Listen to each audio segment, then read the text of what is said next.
Je n'aime pas te le dire, mais ma copine, qui a 20 ans de moins, est enceinte. Je préfère les filles plus jeunes, donc je vais divorcer, ça te va? D'accord, divorce si tu veux, mais prends bien soin de notre fils. 1. Tu devrais prendre le garçon avec toi. Tu ne l'as pas assez gâté?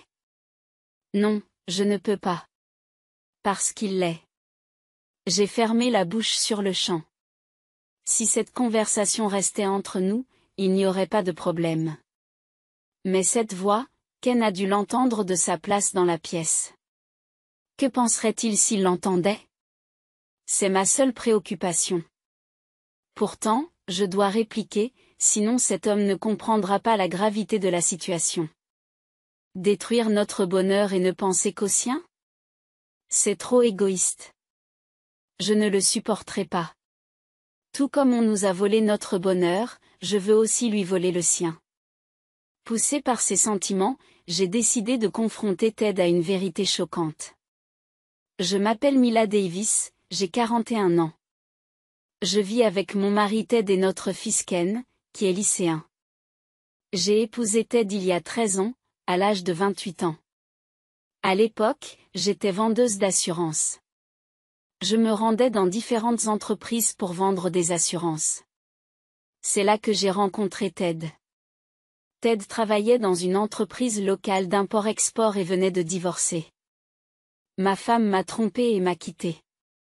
Maintenant, je vis avec mon fils de 5 ans, juste nous deux, et je me sens bien seul, dit-il, l'air un peu triste. Chaque fois que je me rendais dans l'entreprise de Ted pour le travail, je commençais à lui parler. Finalement, Ted m'a demandé si nous voulions sortir ensemble. Mais nous ne sommes jamais sortis ensemble. Parce que Ted emmenait toujours son fils Ken. Il ne peut pas rester seul à la maison, n'est-ce pas? J'aimerais vraiment que tu sois la nouvelle maman de mon fils, mais je suppose qu'il ne voudrait pas se marier avec un homme qui a un enfant? En le voyant ainsi, j'ai pensé qu'il chérissait vraiment son enfant. S'il peut s'occuper d'un enfant comme ça, alors il s'occupera sûrement de sa famille. J'ai donc décidé d'épouser Ted. Mais ce n'était qu'une mise en scène pour m'épouser. En fait, dès que nous nous sommes mariés, Ted a changé. J'ai quitté mon travail dès que nous nous sommes mariés et je suis devenue femme au foyer. Les tâches ménagères et l'éducation des enfants sont devenues mon travail.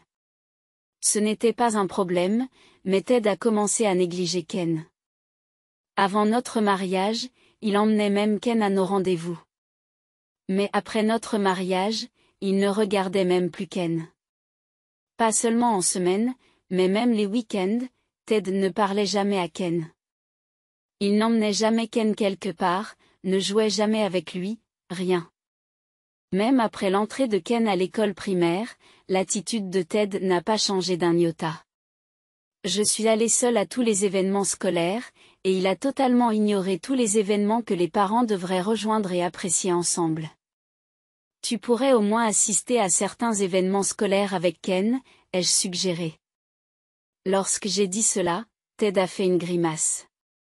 Il a ensuite soupiré d'agacement et a dit, « Désolé, mais je suis juste fatigué par le travail. » Mais, ai-je commencé à dire. Oh, tais-toi. Prendre soin de notre fils est ton travail en tant que mère, n'est-ce pas? Fais-le correctement, a interrompu Ted. Et sur ce, il a crié et mis fin à la conversation. Qu'est-il arrivé à l'homme que je connaissais avant notre mariage? J'ai ressenti un pincement au cœur. Un jour, Ken venait de rentrer de l'école primaire et m'aidait à préparer le dîner. Soudain, un message de Ted est arrivé sur mon téléphone. J'ai attendu. Quoi? Il ramène ses subordonnés à la maison à partir de maintenant? Apparemment.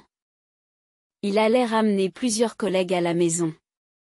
Ted venait d'être promu chef d'équipe. Il voulait donc probablement approfondir ses relations avec ses nouveaux subordonnés. Que dois-je faire? Nous n'avons pas de réserve de nourriture.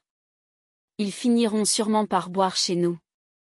Et si c'est le cas, nous aurons besoin de quelques collations. Il n'y a même pas 1 heure de route entre le bureau et notre maison. Après réflexion, j'ai décidé d'aller au supermarché voisin pour acheter quelques ingrédients. En arrivant à la maison, j'ai commencé à cuisiner en vitesse. Je vais aussi vous aider. Oh, merci. Alors, pourriez-vous préparer les plats, s'il vous plaît?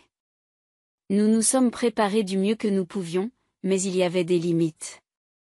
Ted est arrivé à la maison alors que seulement la moitié des préparatifs étaient terminés. Je suis rentré. Et, j'ai amené mes collègues. Cria Ted à l'entrée. Je les ai salués brièvement et les ai conduits dans la salle. Je leur ai ensuite servi de la bière et des encas. Alors que je réfléchissais à la préparation du prochain plat, Ted est entré dans la cuisine et m'a demandé. Et, qu'est-ce qui se passe avec la nourriture? Je suis en train de cuisiner. Il y a des snacks, donc ça devrait aller pour l'instant. Qu'est-ce que tu as fait? Je te l'ai dit à l'avance. Si tu pouvais me prévenir un peu plus tôt. Arrête de te plaindre. Vous devriez avoir ceci de près. Voulez-vous que je sois gêné? On m'a crié dessus et je suis resté sans voix. Bien sûr, il y avait d'innombrables choses que je voulais réfuter. Mais le bruit de la cuisine s'entendait dans le salon. Les invités devaient eux aussi se sentir mal à l'aise. C'est pourquoi je n'ai rien pu dire en réponse. En fin de compte, j'ai supporté nos invités en silence. Mais une fois les invités partis, j'ai eu une grosse dispute avec Ted. J'étais en colère contre Ted pour m'avoir crié dessus juste parce que cela l'arrangeait. Ted a alors froncé les lèvres et a dit d'une manière enfantine, « D'accord, très bien. Je vais organiser une fête et des soirées à partir de maintenant. Tu es content maintenant? » Après cela, Ted a commencé à sortir davantage. Ses dépenses sont devenues plus folles et il sortait plus tôt les jours de congé. À ce moment-là, Ken était devenu un élève de 7e année, et cela commençait à coûter de l'argent pour des choses comme les programmes parascolaires. C'est à ce moment-là que j'ai parlé à Ted de la possibilité de commencer un travail à temps partiel. Un emploi à temps partiel? Quoi, tu veux de l'argent pour les loisirs? Non, ce n'est pas ça. C'est pour des choses comme les frais de scolarité de Ken pour les programmes extrascolaires. Oh, je vois. Faites ce que vous voulez. Ted, peut-être parce qu'il était ivre, a donné une réponse imprudente. Malgré tout, j'ai eu sa parole. J'ai donc commencé à travailler à temps partiel. Il s'agissait d'un emploi d'agent d'assurance. J'ai demandé à un ancien patron de l'entreprise où je travaillais avant mon mariage de me faire travailler à temps partiel. Cela devrait rendre les choses un peu plus faciles. Même alors, parce que Ted se plaignait, je ne pouvais pas me relâcher sur les tâches ménagères. Le temps de travail était limité et je devais préparer le dîner avant que Ted ne rentre à la maison. J'ai bien géré mon temps et j'ai continué à travailler. Un jour, j'ai accidentellement laissé mon travail prendre du retard. Je me suis dépêché de rentrer, mais Ted était déjà rentré. Dès qu'il m'a vu, Ted m'a demandé d'un air maussade. Où étais-tu? J'étais à mon travail à temps partiel. Un travail à temps partiel? Tu ne me trompais pas, n'est-ce pas? Ted m'a regardé fixement. Ce n'est pas possible. J'ai nié fermement. Mais Ted continuait à me regarder d'un œil suspicieux. Au moment où je me demandais quoi faire, Ted a tendu la main vers mon smartphone. Laisse-moi voir. Je vais vérifier s'il y a des noms d'hommes. Arrêtez. Arrêtez. Ted s'empare avec force de mon téléphone et commence à vérifier les contacts. Et il a rapidement trouvé le nom de mon patron. Et qui est-ce? C'est un nom d'homme, n'est-ce pas? C'est mon patron. C'est ton amant, n'est-ce pas? D'accord. Avant que je puisse réagir, Ted a appelé mon patron. Arrêtez. Tu te tais. Heureusement, le malentendu s'est rapidement dissipé. Bien sûr, j'ai présenté mes excuses à mon patron. J'ai demandé à Ted de faire de même, mais il a simplement détourné le regard. C'est de votre faute si vous donnez l'impression de faire quelque chose de mal. C'est tout ce qu'il répétait. Depuis lors, les choses entre nous se sont dégradées. Même lorsque Ken est passé en 3e, rien n'a changé. Est-ce que c'est vraiment bien de continuer cette relation? C'est ce que je pensais, mais je n'arrivais pas à trouver un moyen de réparer notre relation. Avant même que je m'en rende compte, Ken est devenu un élève de terminale qui se prépare à entrer à l'université. Ces derniers temps, les choses entre Ted et moi s'étaient complètement refroidies. Nous ne nous disputions presque plus à la maison. Au moins, cela n'affectait pas les études de Ken. Les choses peuvent rester ainsi jusqu'à ce que Ken entre à l'université. C'est ce que je pensais. Puis, un jour, je devais aller près du lieu de travail de Ted pour mon travail. Si les choses allaient bien entre nous, je l'inviterais à déjeuner. Alors que je murmurais cela, j'ai aperçu la voiture de Ted à l'autre bout du carrefour. Attendez, c'est Ted avec qui? En plissant les yeux, j'ai vu 2 personnes qui riaient et discutaient. Le mot infidélité m'est venu à l'esprit. Accuser les autres d'infidélité tout en le faisant soi-même? Quelle plaisanterie! J'étais trop abasourdi pour dire quoi que ce soit. J'ai pris secrètement une photo d'eux et je suis allé voir un détective privé pour lui demander d'enquêter sur Ted. Je connais probablement déjà la réponse. L'idée m'a traversé l'esprit. L'idée du divorce était déjà ancrée dans mon esprit. Mais les preuves sont cruciales dans ces affaires. J'ai donc attendu les résultats de l'enquête. Environ un mois plus tard, les résultats sont arrivés. Ils étaient accablants. Il avait vraiment du culot. Divorcer ne me semblait plus suffisant. Comment me venger? Un jour de congé, perdu dans mes pensées. Ted, qui était censé être sorti, est rentré à l'improviste. Il s'est précipité vers moi et s'est exclamé, « Je suis désolé, mais ma petite amie, qui a 20 ans de moins que moi, est enceinte. » Quoi?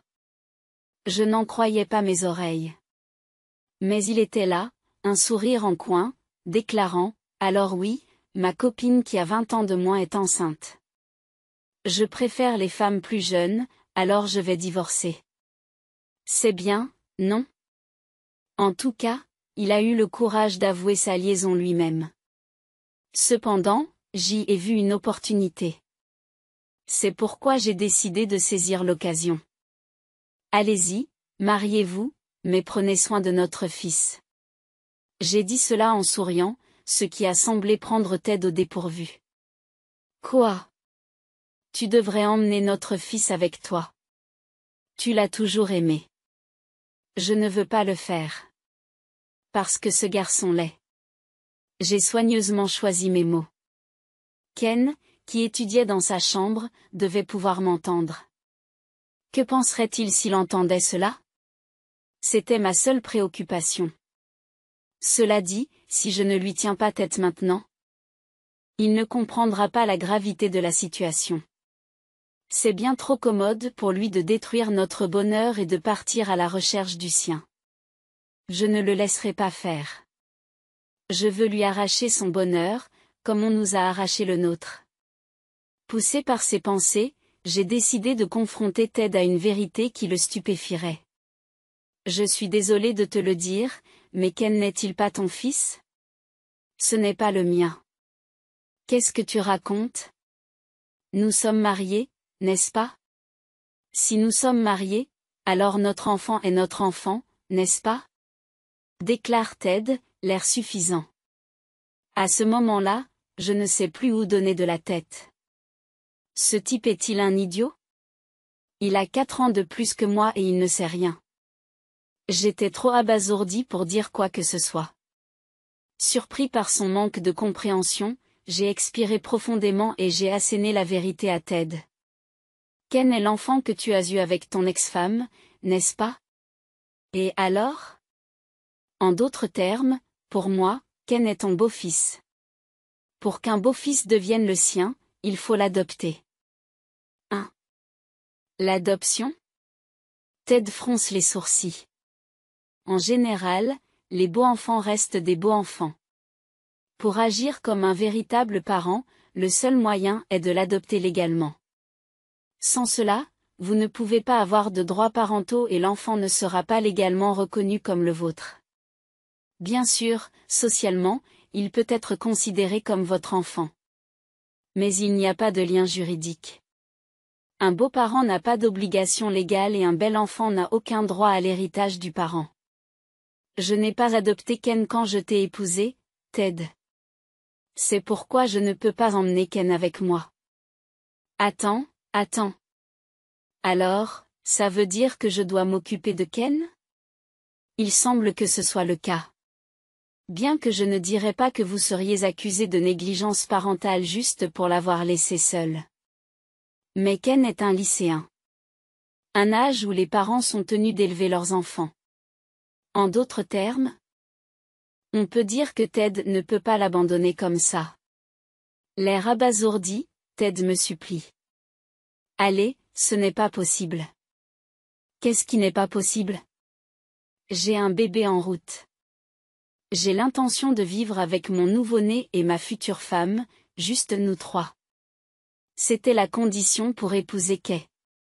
Oh, donc la femme avec qui il a été trompé s'appelle Kay.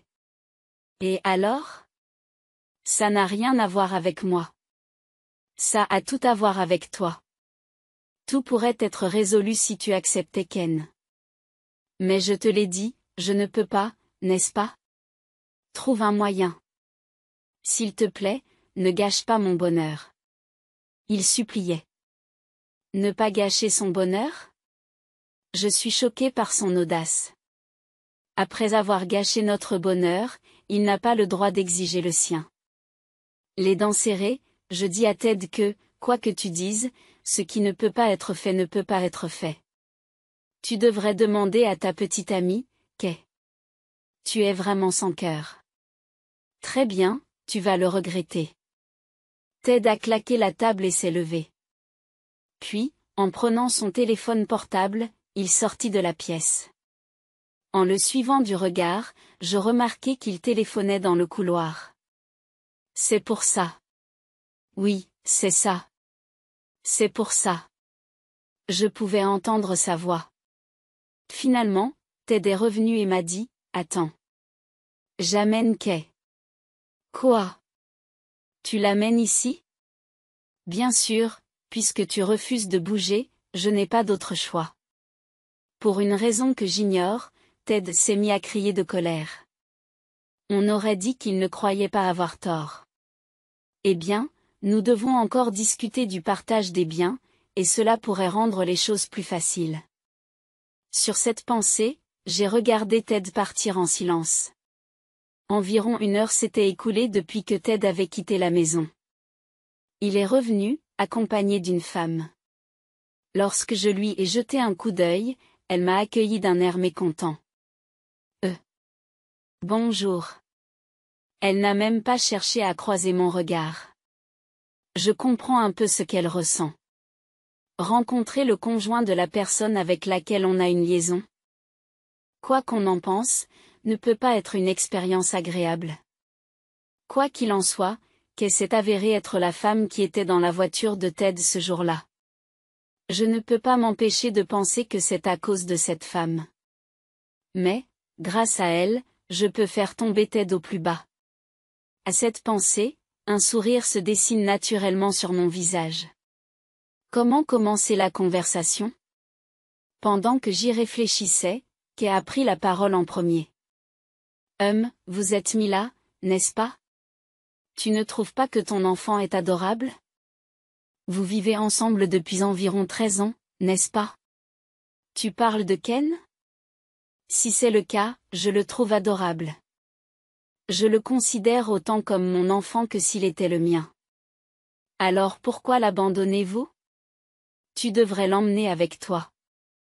J'ai regardé Kay. La sueur commençait à perler sur son front. Je le savais. Elle me condamne avec ses mots, mais elle ne le pense pas vraiment. Je me suis souvenu des résultats de l'enquête sur la conduite de Ted. Si la situation actuelle décrite à propos de Kay est vraie, il est logique qu'elle se dispute ainsi. J'ai donc décidé de les secouer. J'aimerais bien l'emmener avec moi.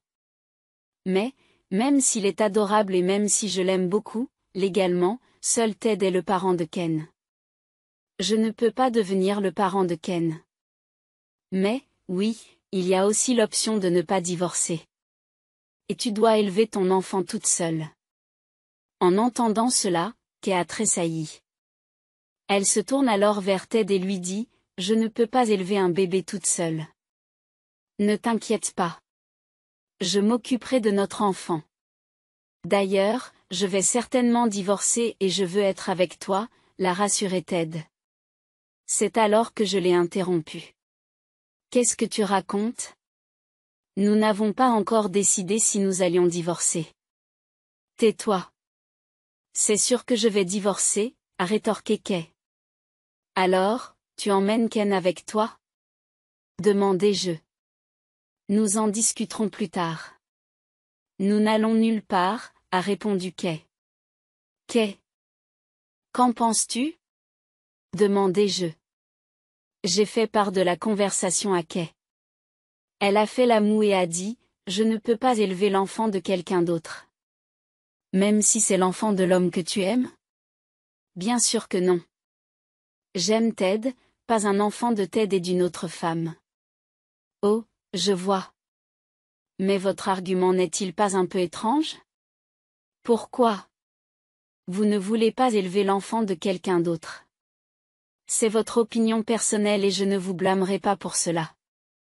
Mais vous êtes d'accord pour que Ted élève l'enfant d'une autre personne, n'est-ce pas ? Dès que j'ai dit cela, le visage de Kay est devenu soudainement pâle. Au même moment, Ted a penché la tête. De quoi tu parles ? Je parle du bébé, le bébé de Kay dans son ventre. Cet enfant est le mien. Je te l'ai déjà dit. Bien sûr, tu l'as dit. Mais c'est bizarre. D'après mon enquête, le père de l'enfant de Kay devrait être un autre homme. Dès que j'ai annoncé la nouvelle, Ted s'est tourné vers Kay. Le visage pâle, Kay baissa les yeux et Ted la fixa. La scène était tellement ridicule que j'ai failli éclater de rire. Ensuite, Ted a interrogé Kay. Est-ce que ce qu'elle a dit est vrai ? Quoi ? Je veux dire, à propos du père de l'enfant. Ne sois pas stupide. Le père de cet enfant, c'est toi, Ted. Kay a frappé sur la table pour répliquer. Mais je lui ai dit calmement. Ce n'est pas vrai. J'ai des preuves. En disant cela, j'ai posé une seule photo sur la table. C'était une photo que j'avais obtenue à la suite d'une enquête privée. Elle montrait Kay et un inconnu en train de discuter devant le cabinet d'un obstétricien. Dans le cadre d'une enquête privée, il vérifie également si vous êtes infidèle. D'après ça, vous avez un homme que vous fréquentez. L'enfant dans votre ventre, c'est le sien, n'est-ce pas ? C'est ça. Je veux dire. Kay se mit à bégayer, incapable de parler. En la voyant ainsi, Ted semblait avoir tout compris. Il s'effondra de désespoir. C'est pourquoi tu devrais divorcer et élever l'enfant ensemble. Eh bien, Ted, tu vas élever l'enfant de quelqu'un d'autre. Mais Kay, tu es d'accord avec ça, n'est-ce pas ? Non, pas du tout. N'oublie pas Ken, d'accord ? Attends, remettons-nous ensemble, Mila. Si je romps avec elle, vous ne divorcerez pas, n'est-ce pas ? Quoi ? Tu dis ce qui t'apaise. Désolé, mais j'avais aussi l'intention de divorcer. Donc, ça arrive au bon moment. Et je réclamerai un partage des biens conséquents. En disant cela, j'ai fait claquer les preuves sur la table. Sur la table, il y avait des photos d'eux deux en train de se tromper. Bien sûr, il y avait aussi des photos de Kay et de l'inconnu. Ted a pris l'une des photos et a crié à Kay. Cette menteuse. Tout est gâché à cause de toi. C'est ma phrase. Tu aurais dû réfléchir. Je préférerais un homme plus jeune. Je pensais pouvoir obtenir l'argent et rompre si je devais prendre l'enfant. Soudain, Ted et Kay ont commencé à se disputer. J'en ai eu assez, j'ai dit, allez vous battre ailleurs et je les ai mis à la porte. Ensuite, je suis allé dans la chambre de Ken. J'ai frappé doucement à la porte et Ken a jeté un coup d'œil. Je suis désolé. Tu as entendu la conversation, n'est-ce pas? Eh bien, oui. Mais c'était la faute de mon père. Ce n'est pas comme si c'était ta faute ou quoi que ce soit d'autre. Mais, je vais très bien, vraiment. Je serai étudiant l'année prochaine, je ferai payer le déménagement à mon père et je ferai ce que je veux. Ken affiche un léger sourire. Il semblait plus mûr que je ne le pensais. J'étais soulagé de voir mon fils grandir. Cependant, son père, Ted, n'a pas mûri du tout. J'ai eu beau essayer de le contacter, il ne répondait plus à mes appels. Même après quelques jours, la situation est restée inchangée. Les négociations de divorce ne se dérouleraient pas de cette manière. Et il ne semble pas non plus vouloir rentrer à la maison. Alors, troublé, j'ai décidé de me rendre à l'entreprise de Ted. Mais débarquer à l'improviste risquait de me gêner. J'ai donc contacté le patron de Ted, M. Wilson, avant de me rendre à son entreprise. Lorsque je suis arrivé à l'entreprise, M. Wilson s'est rapidement occupé de moi. Il a convoqué Ted dans son bureau. En même temps, il a fait venir Kay. Les deux étant devant moi, je me suis adressé à Ted. Tu sais pourquoi je suis ici, n'est-ce pas? Qu'est-ce que c'est? Parce que tu ne veux pas coopérer aux discussions sur le divorce. Combien de temps comptes-tu l'ignorer? Alors que je parlais d'un ton ferme, Ted haussa les épaules. D'un autre côté, Kay était restée silencieuse après son arrivée ici. Tu as l'air inquiète que ton petit ami découvre ta relation avec Ted, Kay. Eh bien, il est probablement déjà au courant puisque tu es ici, ai-je dit en souriant. Kay a eu l'air abattu. Apparemment, l'homme que Kay aime vraiment travaille aussi dans cette entreprise. Ce n'était donc qu'une question de temps avant que l'infidélité de Kay ne soit révélée. Ted a résisté jusqu'au bout. Mais après avoir été réprimandé par M. Wilson, il a finalement accepté de coopérer aux discussions sur le divorce. Bon, je vais rentrer chez moi maintenant, ai-je dit en me levant pour partir. Ted a exprimé son mécontentement en disant, vous vous pointez sur mon lieu de travail, c'est une plaisanterie. Si cela ruine ma réputation, qu'allez-vous faire? C'est vous qui êtes en tort, pas moi. J'ai répondu, en outre, une liaison ne vous fera pas licencier. En effet, on ne peut pas être licencié pour avoir eu une liaison. Mais si la nouvelle se répand au bureau, qui sait ce qui peut arriver? Cela pourrait rendre son travail plus difficile et le bureau plus inconfortable. Mais ce n'est pas mon problème. Je suis juste venu parler du divorce. Que Ted décide de quitter son travail ou non n'a rien à voir avec moi. Il en va de même pour Kay. Eh bien, faites de votre mieux. Sur ce, j'ai laissé Ted et Kay au bureau. Après cela, j'ai pu obtenir de Ted le partage des biens par l'intermédiaire de mon avocat. Cependant, selon le vice-monsieur Wilson, il y a eu quelques problèmes. Cela s'est produit après que j'ai quitté son bureau. La nouvelle de leur liaison s'est répandue comme une traînée de poudre dans toute l'entreprise. Naturellement, le petit ami de Kay en a entendu parler. Ils se sont disputés et l'homme a rompu avec elle sur le champ. Furieuse de cette rupture, Kay a exigé de Ted qu'il lui verse des dommages et intérêts. Elle affirme que Ted a abusé d'elle mentalement. Bien entendu, Ted n'était pas d'accord. Finalement, tout cela s'est transformé en une bataille judiciaire désordonnée. Et comme la liaison était devenue de notoriété publique au sein de l'entreprise et qu'ils étaient maintenant au tribunal, tous deux ont fini par quitter l'entreprise. Ted a essayé de trouver un autre emploi, mais c'était difficile en raison de son âge. Il semble qu'il travaille maintenant à temps partiel dans un magasin local. Kay, quant à elle, est apparemment enceinte et s'est réfugiée chez ses parents. Quoi qu'il en soit, je pense qu'ils ne peuvent pas garder la tête haute jusqu'à ce que la décision du tribunal soit rendue. D'un autre côté, les choses vont très bien pour moi. Mon patron m'a même proposé de revenir à temps plein.